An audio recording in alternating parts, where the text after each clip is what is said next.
All right. Um,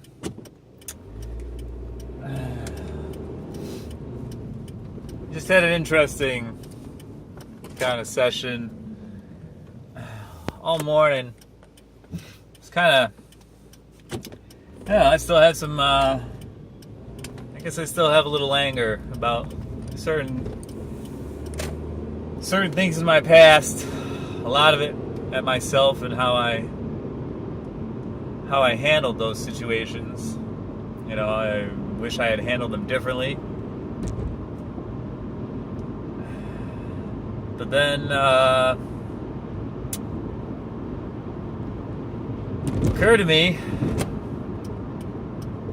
which has been kind of a theme lately with me, about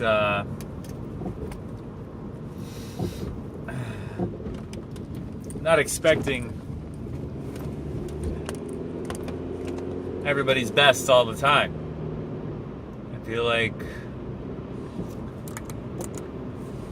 you're not going to get people's best all the time. Obviously, because I'm not at my best all the time. I'm rarely at my best, I feel like. Usually I'm, well, nobody's perfect.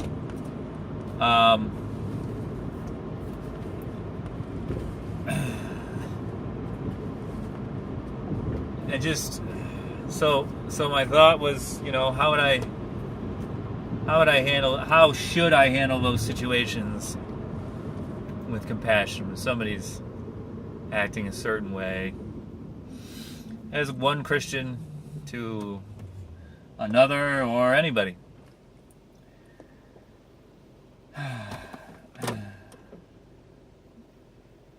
First, I should always keep in mind that nobody's perfect, obviously. But most of the time, people are not at their best. Mostly working on just assumptions. Cognitive biases is the technical term these days for, people's limitations of how they're in the moment making decisions based on limited amounts of information.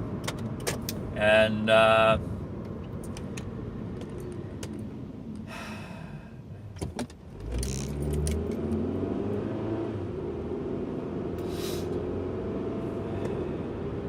basically just maybe expecting people to not be at their best, but knowing that they could be better, and having compassion and patience for them, and just bringing it to their attention. Is this how you think you should be acting? And if they're a Christian, you can say, is this how Jesus would want you to act? Is this how God wants you to act? What are you feeling in your heart right now? But you can even modify that for a person who is not a Christian. Most people will get defensive these days here in America. I mean, I see people pull out in front of other people blatantly. The person behind them honks, like, just to, hey, I was here, like, you might want to pay attention next time. And the other person honks back, like, screw you.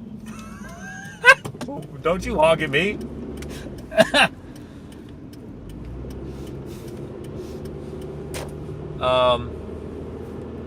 People get defensive and don't like, most people don't like feedback, I think, because a lot of times it is couched, it is given in a less than gentle way, less than tactful. But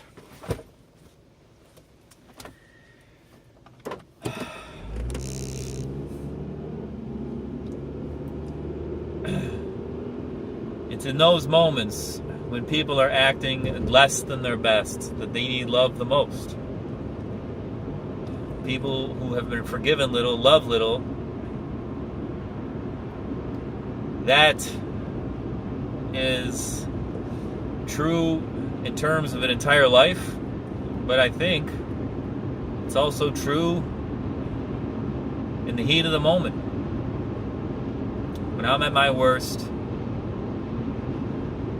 my most unreasonable, my most, just run away with emotion or anger, or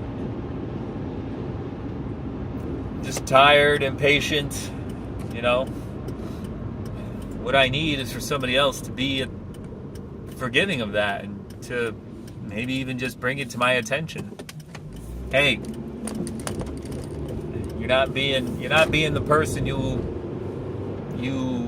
want to be. You're not being who you could be.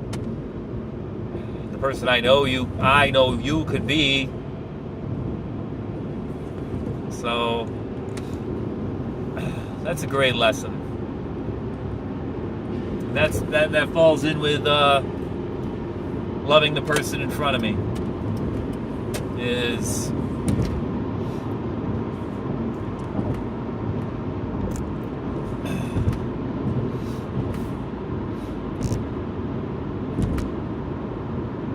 forgiveness in the moment. You're not at your best right now, either emotionally, physically. Emotionally, what's the best thing how can I help you now? You don't seem like you're in a good place. What's causing that? Are you scared of something? You have some fear of, are you unsure? You have, is there an uncertainty that's causing you anxiety?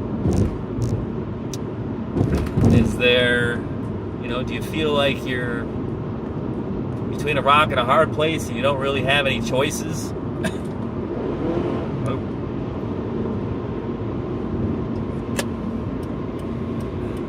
Or are you just frustrated because you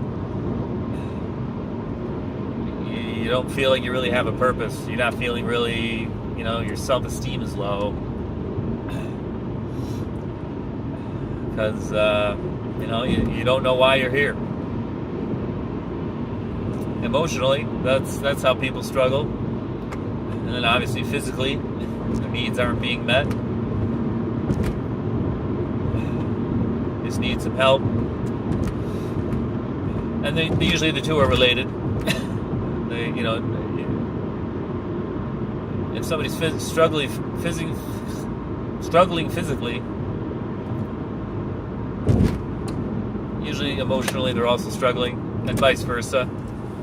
If somebody's emotionally struggling, they'll take it out on themselves physically a lot of the time. They'll overeat, they won't get good sleep, they'll do some retail therapy and spend money that perhaps they don't have, buy things that they don't need, increase the meaningless around themselves,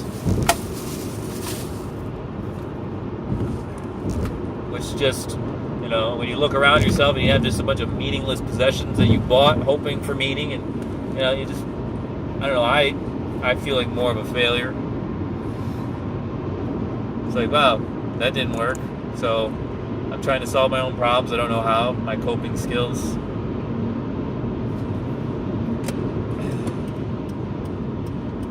Yeah.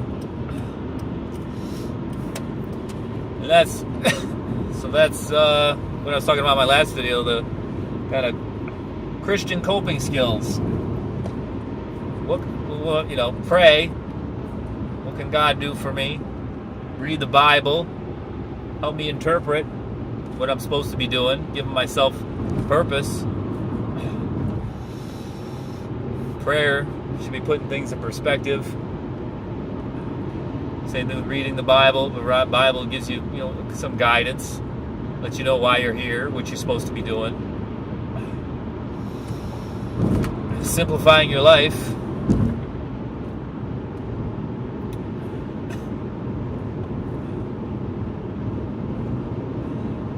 Also helps you focus on what's important, prioritizing, and also reducing confusion about, if you look at your life and you feel like you have 1,000 options of what you could be doing, your life is too cluttered. God, I don't know. I find the simpler my life gets, the better I get at hearing God and also recognizing how He's at work in my life.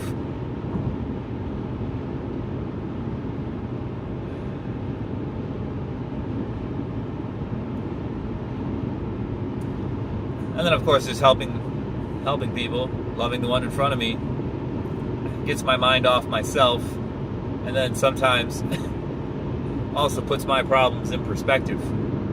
Like, maybe it's not that bad.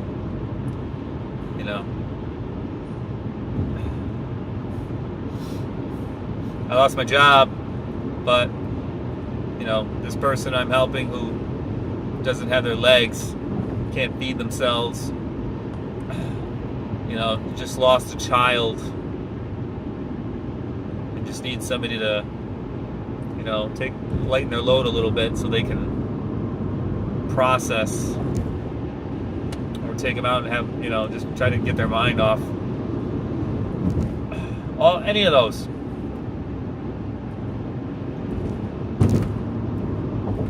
That's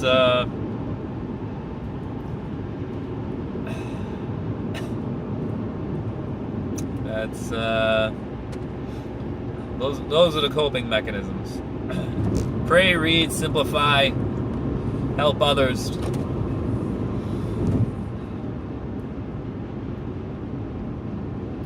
Keeps everything in perspective. Helps you see the truth of your situation.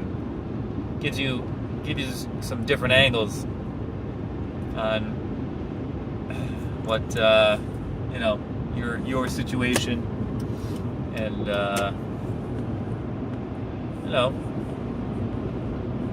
lets God work in your life.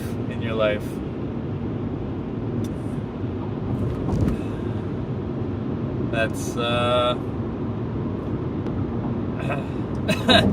don't know how much simpler this is gonna get.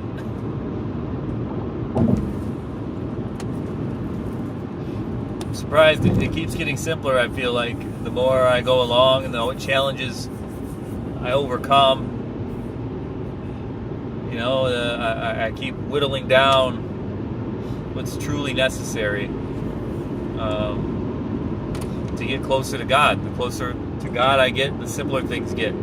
The more uncomplicated they get. But that's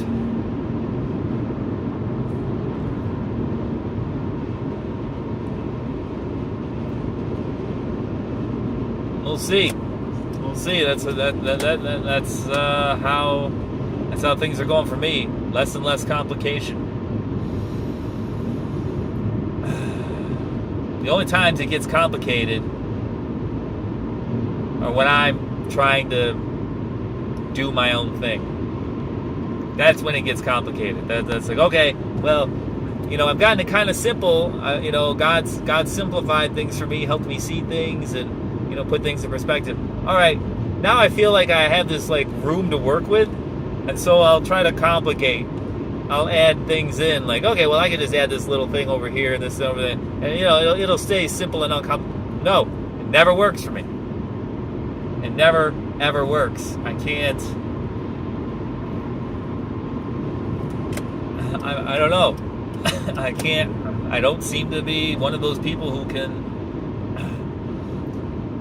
have a bunch of things going on at the same time, and juggling this and that, keeping everything in perspective. I can't. I lose it. I lose it, and then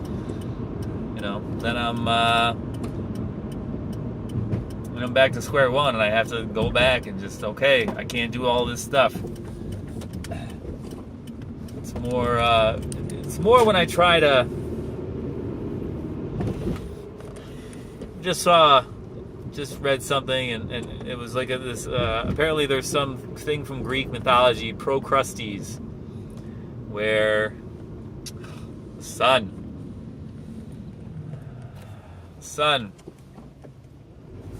where is it? There it is. No. All right. Procrustes, where apparently he has beds of a certain size, and instead of making the beds a different size or something, finding some other combination, he cuts the he cuts the limbs off of people to make them fit in the bed. So he's kind of problem solving the worst way. Coming at the problem from the wrong side. Making instead of doing the simple thing, he's doing the harmful thing. He has a harmful solution. My solutions to my problems, and so I try to fit things into this box of my life, and into a schedule, a routine, and just no routine is whatever works for me. I haven't found one yet,